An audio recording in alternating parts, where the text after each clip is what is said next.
दुनिया की अजीम शख्सियत आलिम दानिश्वर हुसैन बिन मंसूर हुलाज जी 1144 उर्स तकरीब मंसूर हुलाज फाउंडेशन की तरफा अवामी प्रेस क्लब मलीर में मल्हाई वई, जंहिंमें दानिश्वरन, अदीबन, मुहक्किकन, कानूनदानन, सियासी समाजी अगवानन ऐं कारकुनन वॾे तादाद में शिरकत कई।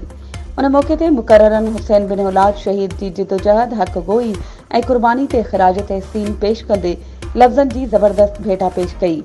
उन मौके ते प्रोग्राम के खास मेहमान दानिश्वर ऐं लेखक नदीर चना चयो त शहीद हुसैन बिन मंसूर हुलाज झुकण बदिरां कंध मथे खणी वक़्त जे जाबिर अब्बासी हुक्मराननि खे ललकारियो ऐं उन जे कहर जे वर चढ़ी शहादत क़बूल कई, पर संदन निज़ाम, हुकूमत ऐं जबर खे तस्लीम न कयो।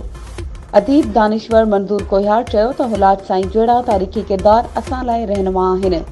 समाजी अगवान यूनिस एके चयो त मंसूर हुलाज जहिड़ा किरदार बार बार जनम न आहिनि वठंदा।